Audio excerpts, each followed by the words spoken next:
Hello, everyone. It's another episode of Unturned Pages, and Jenny is feeling under the weather, so she's in the chats helping out tonight. And Derek's being Derek; he's just chilling.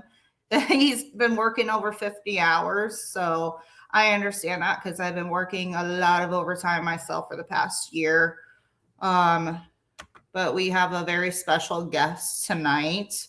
Derek being Derek. So I did want to kind of bring up something new that happened for Unturned Pages, and that is that we are now partners with Breaking Fate Entertainment and Breaking Fate Radio. So now we will be live here on Unturned Pages, on our YouTube page, all of our other radio networks that we do as well, now along with Breaking Fate Entertainment on the YouTube and page, along with Breaking Fate Radio. So make sure that you guys are following all of these pages, and thank you so much to Willie Adkins for the opportunity. We appreciate you, and we want to thank all our sponsors: Small Town Productions, Larry Eisler, Reaper Paranormal, and we also have some other things coming up with Breaking Fate Entertainment after we just had the Paracon.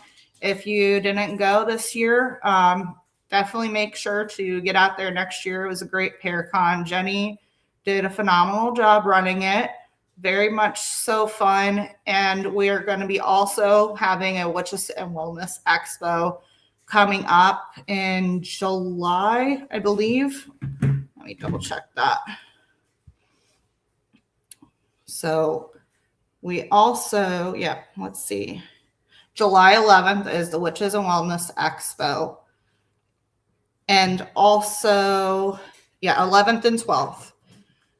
We're going to be on Booze on the Battleship, May 1st through the 3rd in Wilmington, North Carolina, repping Breaking Fate Entertainment, Unturned Pages, Eternal Paranormal.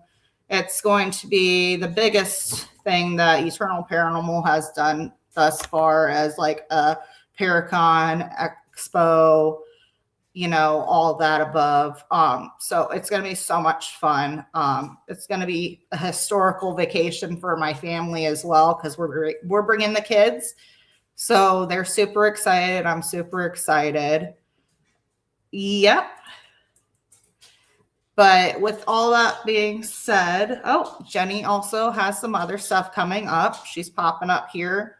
So she has a paranormal investigation event with Reaper Paranormal overnight at the Old Washoe Club, May 24th in Virginia City, Nevada. And then Nevada State Prison. And that is May 23rd, 2026 of this year. So if you guys are interested in joining Jenny and Reaper Paranormal, go on out there and grab up your tickets. So that's the Witches and Wellness Expo, and it's all about holistic wellness. July 11th and 12th at the All Guild Hall, the same place that the Obscura Paracon was just at.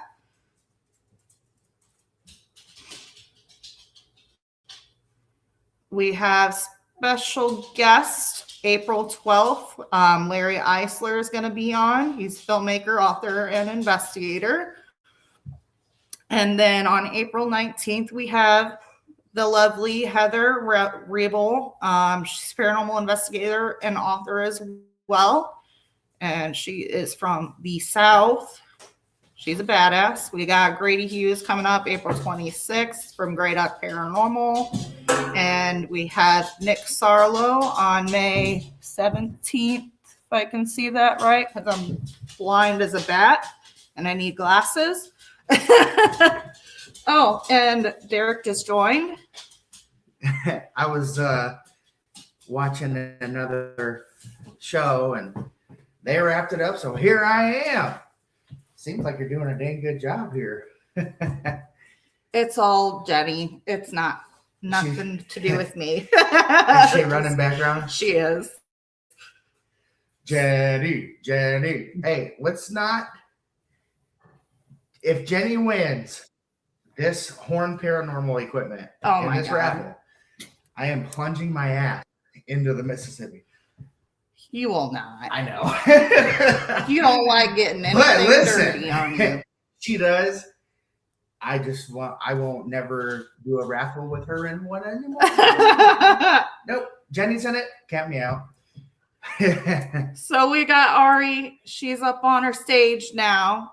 Welcome, Ari. Hi, Alicia. Thank you so much for having me. I appreciate it.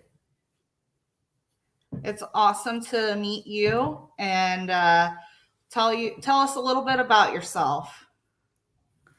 So I like to describe myself as a lawyer gone rogue. So basically I got my law degree, did a bunch of impressive stuff while I was in law school, and got to the end of it and said, not really for me. I set new case precedent. I can retire. And since then, I have been on some pretty marvelous journeys, one of which includes some paranormal investigation and research. Wow. So you made it all the way through law school? Yep. Got to the graduation stage and everything. Was going to take the bar. But at the time, my mother had been sick for a very long time. And at the point that it came to sign up for the bar exam, it was apparent that she was either going to pass right before the bar or right after the bar. So none of those are really conducive conditions for studying for one of the hardest exams in the country. And I said, you know what? I'm going to put it off. And all of a sudden, this weight lifted off my shoulders. I was like, hey, living past 30 sounds like a really good idea. Maybe I should just not be a lawyer. And I haven't turned back. It was one of those things that the universe nudged me in the right direction. And after a while, when the universe keeps giving you those nudges, you have to say, okay, you know what you're doing. I trust you. That's insane. All that work and then to switch to paranormal. That's awesome. Like, it's cool, but it's like, oh my gosh. Do you still have college bills to pay? Like your like loans and stuff? Yeah. I just say that it's an investment in myself that because the biggest question I get a lot is, what, you don't use your degree? And the reality is that I do. I use my degree every day because it reshaped and reformed the way that I think and I approach issues and problems, or, I analyze things. So it's come in handy and useful in a whole litany of ways, not only in the paranormal, but also in my career in entertainment. So when I'm doing production work, all that analysis, when I'm performing, the way that you're able to dissect situations and use context clues to try to piece together a story, all these things I learned in law. So while I don't necessarily use my degree in the traditional sense, I'm using my degree every moment of every day. Nice. That is so true, because you literally, like, you get a few answers like here and there on a piece of equipment, and it's a big puzzle piece, but like, you knowing how to do that helps out so much more to like make sense of what they're trying to communicate. Yeah, and it also influenced my philosophy towards the paranormal, because one of the first cases that we read in my property law class was Stambovsky versus Ackley, also known as the Ghostbusters decision. So a house in Nyack, New York, which is not far from my hometown, was deemed haunted as a matter of law. So a lot of people like to take that and run and say that New York State has deemed ghosts as existing within actuality. The New York State legal system say ghosts are real. Not quite. The whole the whole philosophy behind that case is that it is part contract and part property. So going into it was that because this house had such a substantial reputation for being haunted, it was on ghost tours. People in the town talked about, like, oh, that's the ghost house. It was in Reader's Digest. All these other things were saying that this house is haunted, that it doesn't matter whether or not the ghosts actually exist. What matters is that we have put so much into this story of it being haunted that it might as well be haunted. So that always really intrigued me. It's like, what if we approach it through that lens, that it doesn't matter whether or not these entities actually exist? And for the record, I do think that they exist. I think there are things we don't understand. But it puts in an interesting logical framework where now you don't have such a hard burden, right? You don't have to prove so much of anything. It's what is the impact of these stories? How do they impact how we interact with each other? How do we interact with our history? How do we interact with the location? So now we've deemed that these ghosts actually impact us on a real level, irregardless of whether they actually exist or not. So I'm going to ask a couple questions before we go back to what you were just discussing. So what does legally haunted mean? Legally haunted is the philosophy that states that we are influenced by the paranormal, whether or not it actually exists, because these stories influence the way that we perceive our reality, right? So even if you were to take it that none of these ghosts exist, right? These are all just made up stories. They still impact the way we interact and the way we perceive our reality. We've learned lessons from them, right? They're almost like folk tales at this point, where even if they don't actually exist, we still take away something that's tangible, right? Like, even if the most haunted asylum in the world isn't actually haunted by real ghosts, it's still haunted by that history. And we've been impacted by those stories, right? So even if you don't have that creepy little kid that's running down the hallway singing, Ring Around the Rosie, we associate that story with the story of real people who actually existed. And then because of those interactions, we are going further into their history. And hopefully, in my opinion, we have a renewed sense of making sure that history doesn't repeat itself, that we don't want these ghosts to go living on forever, right? We want to take the lesson and apply it. Just like the stone tape theory, like alongside with the insane asylums that are open now for public investigations, like that has so much stuff just lingering behind because of the stuff that they endured and went through mentally and physically.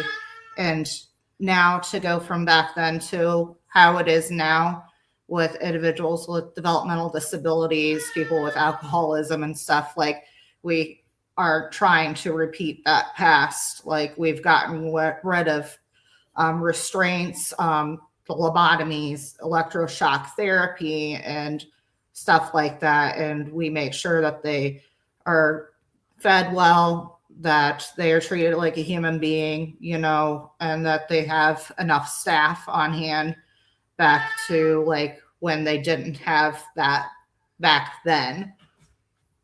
So was it always like you were interested in the paranormal, you had your own experiences growing up, or was it something that you just decided that you wanted to get into that started this whole legally haunted aspect of your life? So I did have experiences when I was a child. Like I saw my grandmother after she passed. Like the school I went to was allegedly haunted, and I saw some stuff. But I was also raised very Catholic, so that caused some tension, right? Because you don't like the biggest fear that I had growing up was demons, being possessed by demons, and all that kind of stuff, right? So there was that inherent tension. it was like a morbid fascination. I veered more into liking dark stuff, like, Tim Burton, like that kind of stuff. It wasn't until I was going into my first year of law school that I got into more of the formal paranormal stuff, right? I had a passing interest in tarot cards, but because of my Catholic upbringing, was also terrified of them, right? And it was like 2 or 3 weeks before I'm supposed to move into my law school dorm, and I'm just wandering around Barnes and Noble with a friend, right? We do that thing where we separate and we'll meet back in the middle. And something's telling me to go down the mystic aisle or whatever they call it. And so I'm kind of looking at the tarot cards and I'm like, maybe I'll get one, maybe I won't, I don't know. Isn't it bad luck to buy your own? And then all of a sudden this deck falls off the shelf and hits me in the head. And so I'm kind of shaking myself off, and I looked down, it up, and I was like, you know what? I gotta buy it now. And that was the first of many times that when I wasn't getting the memo, the universe decided the best way was to, get in through the old noggin. And like, hello. Yeah. It's like, you listening? Like, I'm thick-headed, so sometimes they have to really get in there. And then also too, my law school was haunted. We would every day people would talk about their experiences. It was something that was very common to speak about. We talked about the Revolutionary soldiers that lived in our room, the nuns that lived in our rooms because it was a former convent, and all other kinds of strange stuff that would go on. So it just became more and more normal for me over the course of my legal career. Wow. So do you still have that deck of tarot cards? I do. It's end the up golden. teaching yourself how to do it? Yeah, that was honestly, tarot was a really good way for me to ground myself, especially because law school is very stressful. So it became my meditation technique. And now I have a whole collection of tarot cards. Like, that's very much something that like I'm into. Not in any kind of not like, hey, I'm formally doing tarot readings type of way, but it's something that I very much enjoy and I get a lot of fulfillment out of. I bet I see like a bunch of girls hanging out in your dorm wanting tarot readings during college. Am I right? Yeah. It was a tarot card party. I mean, I would, when I was in law school, like people would come over like my, where I was living, like my room or whatever. And I would do like casual reading, stuff like that. Some people still reach out to me on occasion and be like, hey, do you mind throw in a few cards type of stuff? Cause I always like to think of it as at baseline good psychology, because they're all archetypes, right? It's Jungian theory. It's, repeating patterns that we see just as part of the human experience, and it's an objective third-party image, and it's what you get out of it, right? At best, it's mysticism, which I think also will link back to the Jungian archetype things. Nothing is ever lost, just recycled. So I would like to play that push and pull logic game where it's like, well, if I push it to this logical extreme, what happens? If I push it to this logical extreme, what happens? So I find that it gives that nice grounding middle section where you're never too far into skepticism and never too far into mysticism. Derek had a question. Is Legally Haunted a show that we can watch on a platform? Not yet, but maybe someday. I've been Legally Haunted is just kind of like my social media presence for the paranormal. So like I'll post little things from investigation. Tomb Tales is another one that I have. Unfortunately, I haven't been able to do for a hot minute, where I go find interesting tombstones and I just research them and I tell their story. Some people are well known, others are hidden heroes. So I don't have any formal shows. Thank you. It does sound like a cool name for like a show that you can watch on like Stream Beacon or something like that, Maybe, you know what? I think it's one of those things that the universe is kind of knocking again. So this might be my sign. Do I give up? So I technically can't give out legal advice because I'm not a licensed attorney, but my free legal haunting advice is to haunt freely and openly to your heart's content. And don't break and enter. Always Don't get break and permission before going into an abandoned building. She said,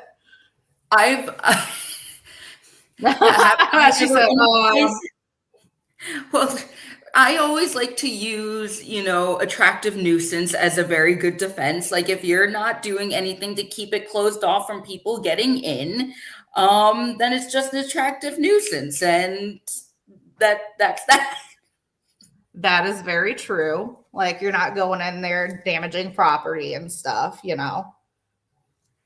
Especially too, some of the places like that are more historic that have fallen, unfortunately, by the wayside. It's really sad to see how much history has been lost or destroyed because, you can't have nice things because of people. So places that I almost make a point sometimes that places that should be preserved, I purposefully go into and to make a point. It's just like, we could be using this as a teaching opportunity, as a way to keep the past present, right? So we don't go back 50, 75, 100, 200 years, but instead it's just a place for the local high schoolers to come, drink and do graffiti and stuff, which I think is the true tragedy. Yeah. Especially like with grave robbers and ones that go in and they destroy freaking headstones and stuff is sad. Like I ended up investigating at a local cemetery. It's called Chipionic Cemetery.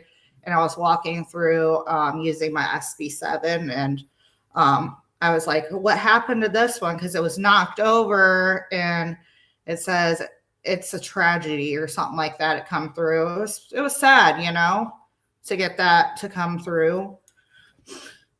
Because they like us, they know when they're being, when they're not being respected properly. So I think it shows that they have an awareness of what's going on around them. Yeah. And I see Jenny has a question here. What are your thoughts on Penhurst being torn down? I don't know very many specifics, to be honest with you. So there's always the question of, especially too, if it's state property or municipal property, the tax man and the money man always comes for their share. So that's usually a big concern. And also too, like you have people like me who go into places like that, which could pose a safety hazard, especially if places like that are more dilapidated.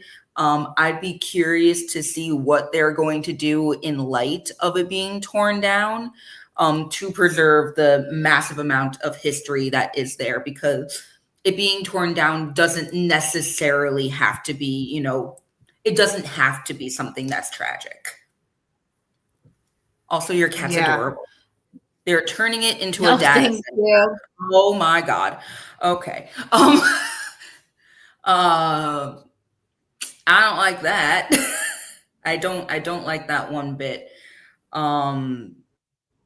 That's a sign of the times now, ain't it? If you want a data center with ghosts, you're going to get one. It's because it's not only, it's, again, it comes back to that whether or not they exist in actuality or not is irrelevant, especially when you consider, is that respecting the history that exists there?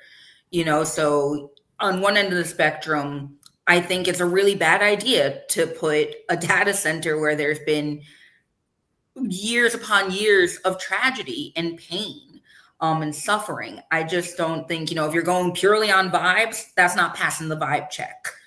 But if you push it to the other logical extreme where, you know, ghost stories are just stories and they don't actually exist, it still seems like a grave disservice to the sacrifices that those individuals made for us to progress forward within mental health science. And it seems like that's just it's money over people and it's money over history, because that's all a data center is. It's just it's money grabbing. Derek had another question. Oh, Jenny must have been clicking on it when I would too. What's your favorite paranormal tool to use while investigating? Is it yourself, mind, body, senses? Seems that you have a lot of background in law, or do you have a favorite piece of equipment? I like to mix and match depending. I do sometimes just rely on myself. I don't like to call myself a psychic or anything like that. That's just a personal preference for me. But I do find that when I allow myself to just be like, I wonder what happens when I turn left. You know, like you find funny coincidences. But I'll also use Spirit Talker is one that I like to use because I can just put that in my pocket and, you know, go for a walk and see what comes through. Ghost Box is one that I like to use a lot. You can get a lot of cool stuff on that one. I forget the name of the other one that I use. Ghost hunting tools I use. Those are my main ones. And then, EMF detectors, that kind of stuff. But I look at it more as,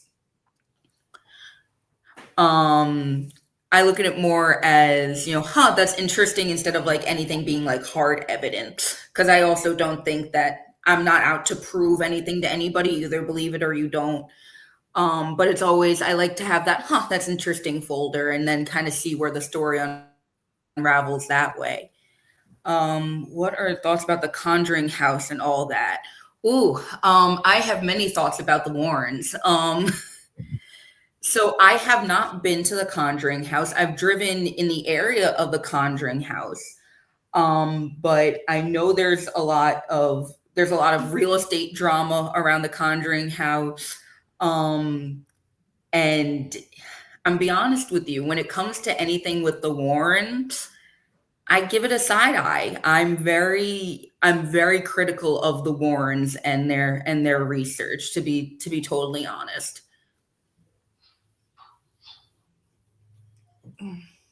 I know that's an unpopular opinion. What's your favorite thing to protect yourself when you go into an investigation? Tom wants to know. So I have to be honest. I should probably be better at doing the protective stuff before I go into places, because I tend to just go in with a hope and a prayer. So it's one of those things, like I'll go in and being like, hi, I'm not here to hurt you. I'm just passing through. Please don't hurt me. And I'll be honest with you, that generally works. One time I did, I mess around and I found out at the Belair house. So that was a humbling experience, but largely I go in being like, hey, I'm not here to hurt you. Don't hurt me. Don't follow me home, please. And then we're generally cool.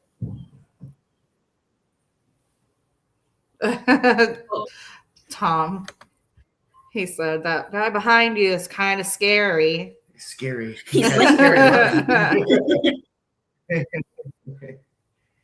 Tom. Yes, Warrens. They all say what really happened isn't what the Warrens actually said or did, more bad than good. Oh, wow. Yeah. That's whenever you have those high profile cases, I find that tends to be the case. You know, there's already a lore aspect to what we do, because, you know, we're dealing with things that you can't see, mostly can't hear, and, you know, at best maybe can perceive. So whenever you add a lot of spotlight onto that, it always complicates the issue. And whenever there's kids involved, I tend to be I like to veer away from any kind of spectacle whatsoever, because they're children. They're one of the most vulnerable populations amongst us. Yeah. My favorite place to investigate. So my favorite place is the Borland House. Oh, excuse me. The Borland House in Montgomery, New York. That's kind of one of my home away from home. Incredible colonial, Victorian, romance, revival architecture, and amazing spirits and incredible people who work there, both living and deceased. So it's one of my happy places that I go to. Another favorite of mine is Letchworth Village. It is, I'll be honest with you, if I ever meet Zach Baggins, I'm going to have a few strong words for him about how he handled that investigation on Ghost Adventures, because it's a place that's very close to my heart. But I've never had anything bad there. I've only had, good things. So I like to go there a lot, and I like to go hang out with the kids and and talk to them and stuff like that, and just let them know that not everybody is bad. Mm-hmm. I'm just filling in for Alicia. I would be on tonight, but I'm just not feeling the best. I ate a lot of popcorn earlier at the movie theater, and I'm like, I got a stomach ache a little bit, and I'm like, no. But so I was just wondering, where are you from? I'm from New York.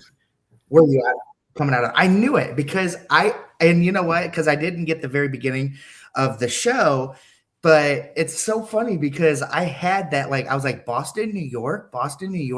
You can hear that accent. And I love it because I'm like, I know she's from somewhere, and I was right. Yeah. I do also love Boston. Listening to her? Yeah.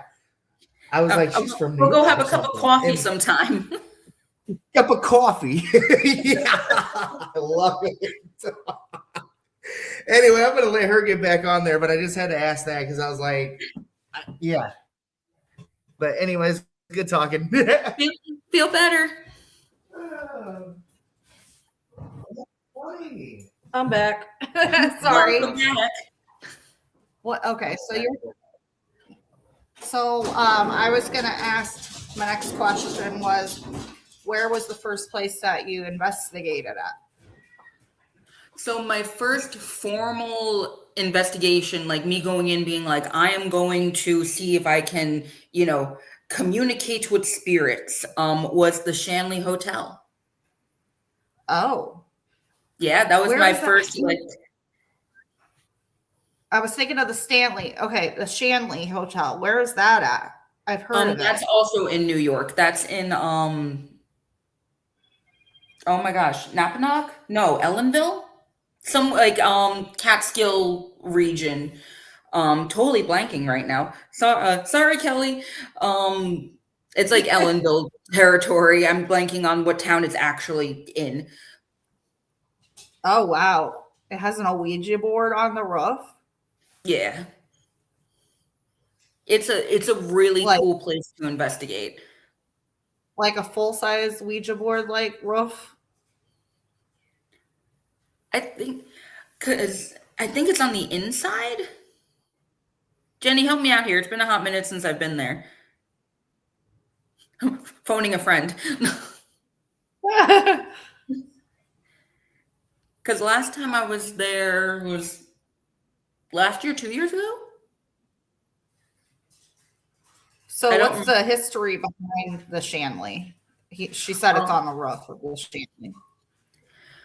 So the Shanley was always a hotel. And it gained in popularity in the late 19th, early 20th century. It was part of, the bootleg ring, had mobsters going through there. The Roosevelt stayed there at one point. So it just had this constant flux of activity. It was a bordello and a brothel because most hotels were at one point or another, if they're from that time period. And it's just known for its massive amounts of activity. It's a great place, and I like to call it the haunted mansion of the Hudson Valley, just because there's got to be at least 99 ghosts in there, if not more, you know. So it's like this is like your paranormal home for you, would you say? Like one you keep going back to? I haven't been there in a hot minute, but I do enjoy very much going there. It's probably been a year or two since I've been there. But I would like to go back again soon. So where is the one place that do you go back to certain locations over and over again? Is there that one for you? Yeah, the Borland House is one that I go back to all the time. I work in a haunted theater, the Tarrytown Music Hall. I'm part of their overhire crew, so I go there quite frequently. Letchworth, I go back to a lot. I tend to go out to like Eastern Connecticut a lot. Like Mystic, New London area is one of my favorite areas to go to. And there was a good while where I kept going back to Boston. I really, really like Boston. So those are kind of like my paranormal home away from homes, I guess. And I have been to White Hill Mansion for the Paracon, but I haven't been able to investigate there yet. But I've always seen some really cool stuff coming out of there. Man, you said Letchworth Village. My friend Rob Tomasevich, he used to live in New York. I forgot what area, but that was one that he's been to. He was telling me about, and I was researching. Actually, when we were together, we had a podcast. It was me, Rob Tomasevich, and Adam Ramos, and I was doing like paranormal history, and one of that was like Letchworth Village, and I was remembering, like, just thinking about one of the doctors like kept their brains or whatnot. Yeah. So Letchworth, Letchworth is a medical time capsule. It's most of what we know about neuroscience, frankly, comes from unethical Nazi experiments and unethical experiments from Letchworth Village. So those stories about brains in jars, babies being born without brain stems and things like that, those are all very much true. The polio vaccine was developed there. It was a hub of medical research. And at the time, it was also revolutionary in its beginning origin because it took a more holistic approach to mental health.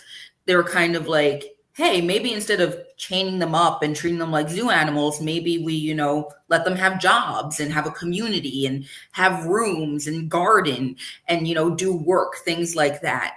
It was one of the Rockefeller projects. And of course, when the state gets involved, things go all sorts of sideways. So, but we owe a lot to Letchworth and the people who were patients there, because it was thanks to their sacrifices and frankly the pain that was inflicted upon them that we were able to make leaps and bounds within neuroscience. And Jenny, I would love to go with you in September. I saw your comment, so consider it booked. Can we go to? So you can walk the grounds of Letchworth. So Letchworth takes up technically 3 towns. Some of the buildings have been refurbished. So like there are town hall, community center. Like I used to rehearse in Letchworth. Parts of the renovated part. Some of them have been turned into schools. And where like the hospital is and stuff like that, like it's a walking trail now. So a lot of people, like myself included, will take their dogs and walk there, things like that. You're not allowed to go into the abandoned buildings. And some of them, frankly, you really don't want to go into because unfortunately they are an arsonist's, dream come true. Just, acres of land and acres of abandoned buildings that you can, take a match to. So some of them are structurally very unsafe. I can't remember. It was a person on YouTube, and he ended up doing a video investigation there, and the building's really grown over with vines and plant life and nature, even from back when that was aired, and that was probably like 6 years ago now, I'm guessing it was. So I can't imagine now what it would look like. Definitely a good spot for that to happen. And there's also been, I'm very happy to see that there has been a big push within the community to preserve the history. So there's been the Letchworth Preservation Project, which is a grassroots organization, and they are doing some phenomenal work to make sure that that history is preserved. So they're doing tours now, like certain buildings they're granting access into on these tours. They're holding meetings and lectures and showing photos and documents that have been traditionally lost to time. They will also accept any document that you might have with no questions asked, because that is something that was also very common with people breaking into the buildings, because they basically up and left one day. So all these records were still in filing cabinets. So it was very common for people to break in, take the records as a souvenir or a trophy of some kind, and hold on to them. So the Letchworth Preservation Project has started an initiative where you can bring those documents and they're not going to ask you anything. So we can now make sure that it's all preserved. That's great. I love that. That's wonderful that they're doing that. They're doing Jenny really asked, great work. Jenny asked, what is your advice for someone entering the paranormal or seasoned paranormal investigator? Ooh, what is my advice? Trust, allow the other side to guide you. So what I like to do is I like to generally, as much as I can, not go in with a plan. Like for example, when I went down south, when I went to Georgia and South Carolina for investigation for the Haunted Travel Anthology, I was like, okay, I know I want to go to the Pirate House and I know I want to go just explore Savannah. Other than that, I had no plans. And because of that, I feel I got so much more out of it because I just allowed my intuition to guide me. So I think we need to give ourselves more credit that we can feel this in our bodies. We can understand it in parts of our mind that might not be necessarily at the forefront. But if we just kind of say, give up control and not focus so much on proving the existence of the paranormal, that we might start to understand it more. So my question, you just brought up the Haunted Anthology Travels. What is that? What was that? So that was Sam Baltruse's project. He curated different stories from different investigators from their haunted travels. So for the first volume, he had reached out to me. He's like, "Hey, do you have a story you'd like to submit?" And I was like, "Oh, well, yeah, I've been around New England a lot. Like, I'm sure I can write something." And he's like, "Well, be honest, I'm having a lot from New England. Do you ever think about going someplace else?" And I was like, you know what? I haven't been south of the Mason-Dixon line in a meaningful way. Like, other than going to Florida, I haven't really explored the South. So I, reached out to some people. I'm like, hey, where do you think I should go? And the two top places were Savannah and Charleston. So I kind of split the baby and I stayed in, hopefully I'm going to say this right, Yamasee, South Carolina, which is kind of halfway between Savannah and Charleston. And then I just split my time that way. And honestly, I wouldn't have done it but for Sam. That's awesome. I love Charleston. It's so beautiful.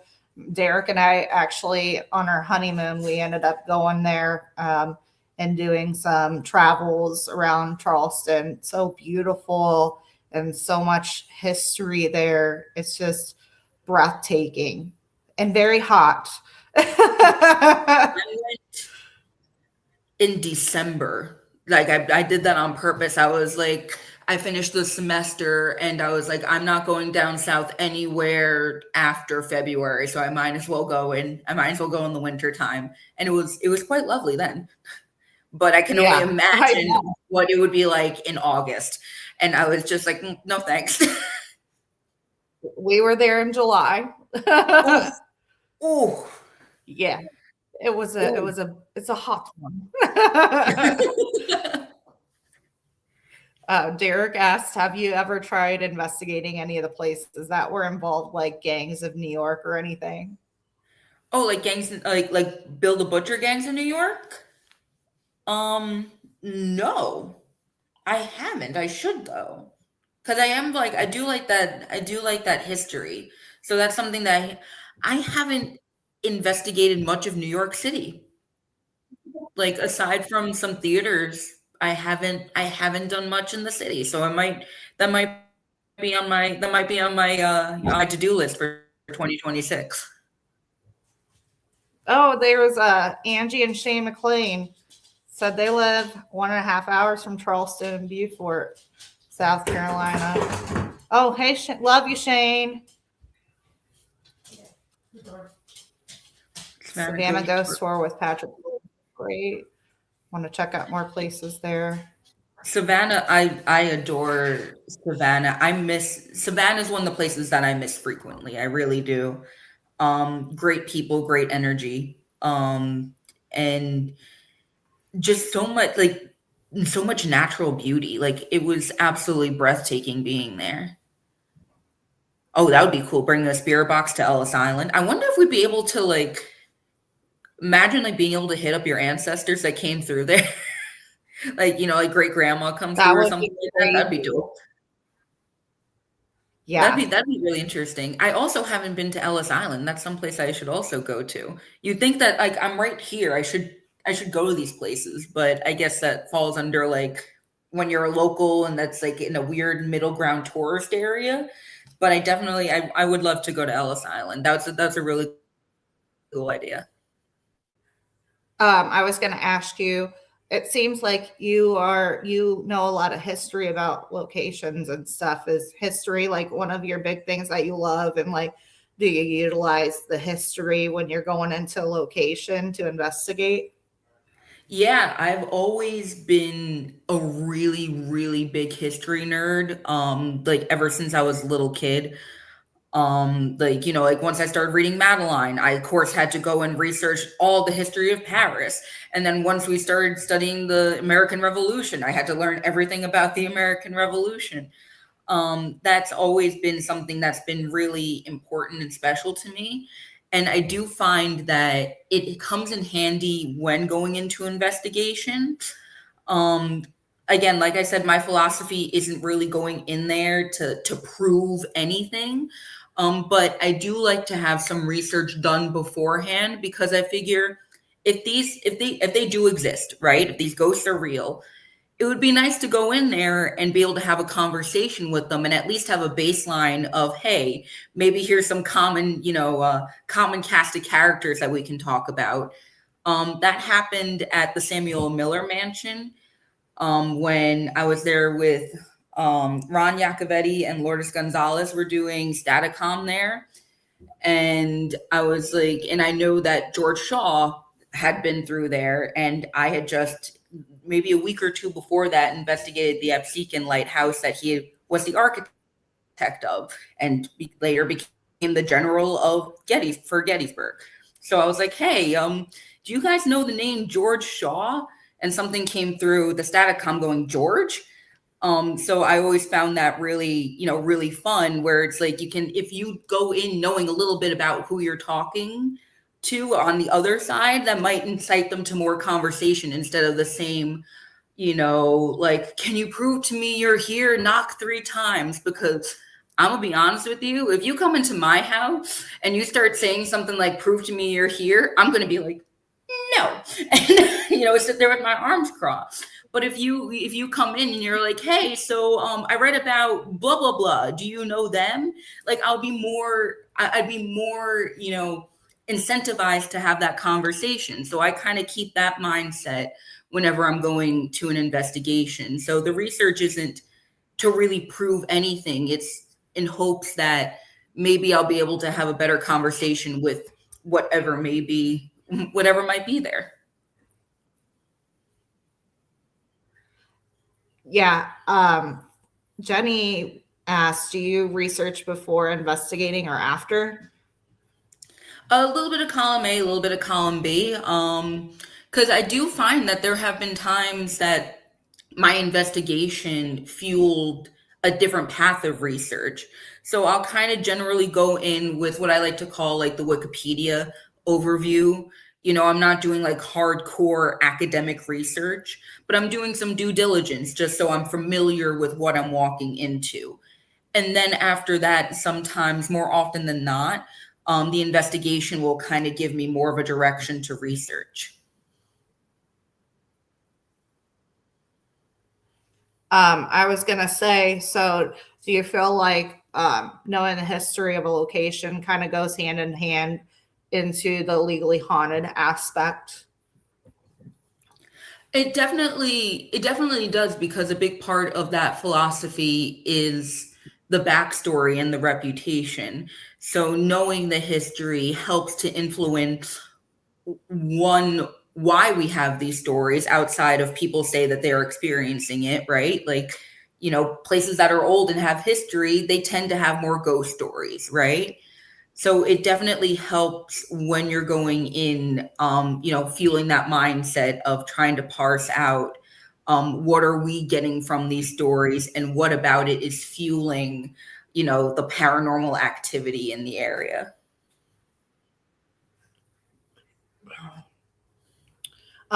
So do you have any upcoming investigations? Do you do any kind of events? Do you vend at any events or whatnot? What do you have coming up for this year into next? I don't really do events like that. I kind of just do my own thing, or I'll do it with, with investigators that I'm friends with or that, I respect. I kind of do it just whenever I can type of situation. So I don't vend events. I don't, curate events or anything like that.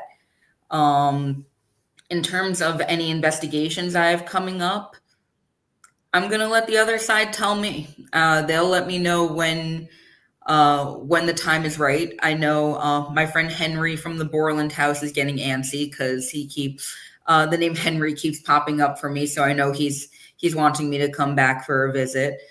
So that'll probably be my first one that I'll put in an active effort to make happen.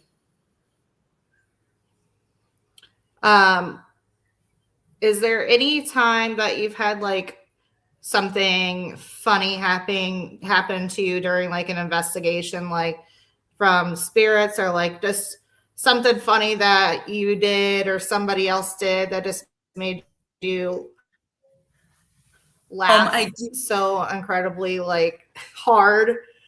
I love having fun investigating. So like that's one of the things we like, to make each other laugh. We like to jump scare each other. So I have to ask that question.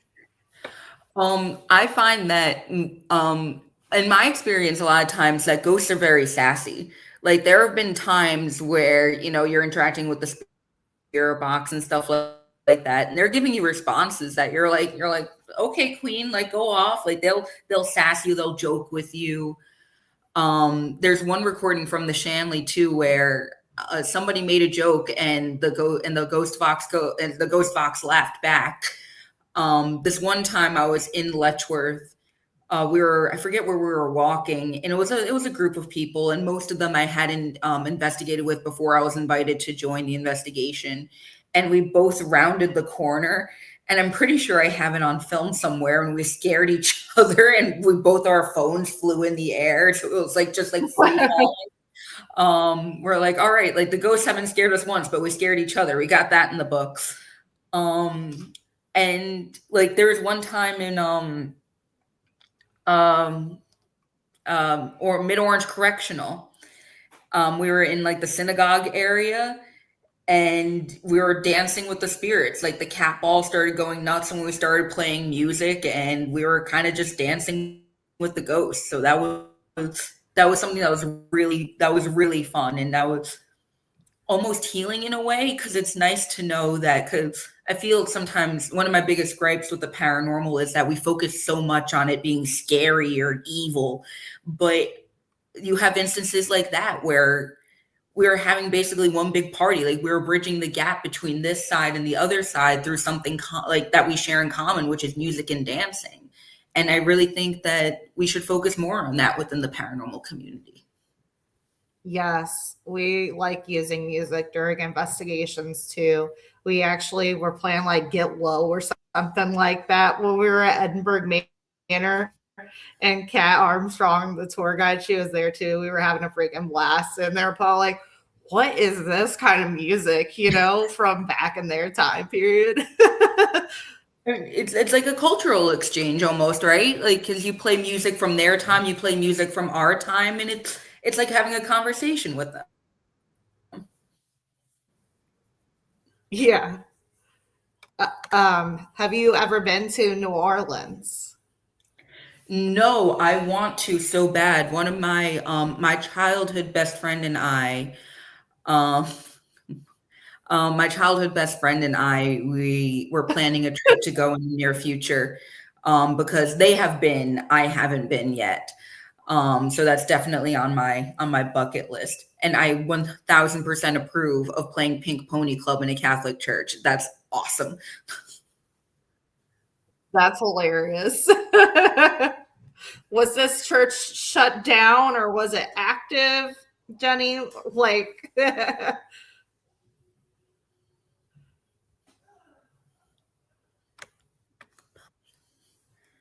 They weren't oh, yeah, I bet. Oh, it was in Billy Creek Village.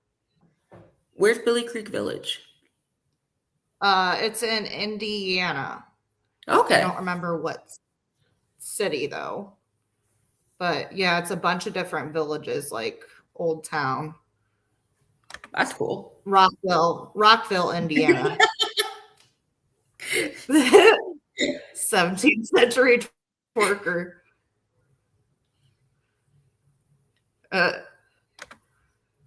Right down the road from Indiana State Sanatorium. Oh, so they got like a spooky strip. Yeah. So where can everybody find you, Ari? So I'm on Facebook as Ari Spence. I'm on Instagram and TikTok as Legally Haunted. Also Tomb Tales.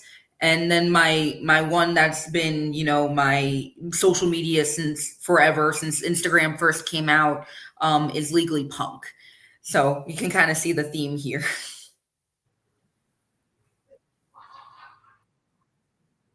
You said Haunted Tomb Tales is on Facebook? Tomb Tales is on it's on Facebook and Instagram. My poor neglected baby. I haven't done a Tomb Tale in a hot minute. Although I have no excuse. I do have a backlog of content that I can do. So that's, again, the universe is kind of like, hi. So do you ever like restore any tombstones going along with the Tomb Tales to help like tell the stories if you can't like make it out or whatnot? I haven't done that, although I do know somebody who does do like tombstone cleaning. But I do know I don't know I can't remember what their social media handle is, but there is somebody that they do go and clean the tombstones while talking about the history. I just don't remember their names. I know they do a lot of like military families and things like that. My big thing with Tomb Tales is generally the way I go about it is I'll just go to a cemetery. Sometimes it's a famous cemetery. Sometimes it's just one that I found while I was out on the road. and I'll just kind of wander around and again, like be led by my intuition. Like, hey, what happens if I go down this row? Type of stuff. And if I see an interesting headstone, I'll look them up, because generally if you had an interesting headstone, you more than likely had an interesting life. And that methodology has really worked for me. I've found some incredible people that, history might have gotten, left by the wayside, but their story is still there, and it's contained between those words of, here lies, or, rest in peace. So that's just kind of the way that I go about it. It's just, I found them, they want their story told, and now it's time to share it. I absolutely love that, because a lot of these headstones and these buried people who used to be once living, kind of sounded weird when I said that, but that they don't have anybody that is still living to come out and visit them anymore, and then they just get forgotten about. And then, weather takes over their headstones and whatnot. So I think it's nice that you bring up those people and honor them. So thank you so much for doing that. Thank you, but I like to think that it's an honor in of itself, because I feel that I learned so much from their stories and from them, that I think it's one of those reciprocal service things, right? Because I'm doing them the honor of making sure that they're remembered, but they're doing me the honor of teaching me something important that now I get to go share with other people. And we make sure that, the same things that, the good things keep repeating and the bad things don't. So it's one of those reciprocal honors. That's awesome. That's so awesome of you. Is there anything else that you would like to talk about before we end the show? I think it's just important that we're not in a court of law, right? We're in the paranormal. And I think sometimes we get so focused on proving, right? Like, I have to prove that ghosts are real. I have to prove that this location is haunted, that we forget that it's important just to experience it and say, and at a certain point say, it doesn't matter whether or not it exists. It doesn't matter whether or not I prove that it exists. What can I learn from this? And how can we make sure that we are working towards a better future? I think that if we put that more in the forefront of the paranormal, I frankly think that overall society would be a better place. I agree with that. I honestly feel like we don't get too much time in these locations. So as far as like trying to record and stuff, like being more present and like enjoying the moment of being there and interacting, and try to make most of the time that you have while you're there with them is something really big for me as well. So I 100% agree with you. I wanted to say thank you so much for. Sorry, go ahead. I cut you off. I'm lagging. I was agreeing with you. Well, I wanted to say thank you so much, Ari, for coming on. I really enjoyed hanging out with you. Thank you so much for having me on. It was incredible hanging out with you and talking with y'all. And thank you so much for the conversation. I love these moments. Well, and I love we all your appreciate fur you babies, so all your much. animals. Yeah, he's being a big baby. I'm going to be making sure I'm going to go follow you on your Facebook page and all of that, and look forward to catching up with you. Yes, please stay in touch. I would love to go investigate some Midwest stuff, and then you come out here and I'll show you some of the East Coast. Yes, we haven't been to New York, so I would totally love to do that. And you are more than welcome to come investigate in the Midwest with us for sure. Yeah. Thank you so much, Well, Alicia. have a good night. Thank Thank you. you too. Bye, y'all. Bye. All right. That was Ari Spence and with Legally Haunted. She is really cool. I like her a lot.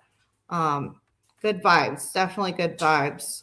Next week, we have Larry Eisler on the 11th for our podcast at 8 p.m. Central Time.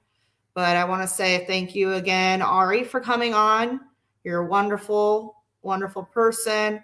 So glad to have met you, been able to chat with you tonight. Make sure that you go follow her on Facebook, Tomb Tales, Legally Haunted, and thank you to all of our sponsors. So with that being said, we're going to go ahead and end the show. Thank you all for watching.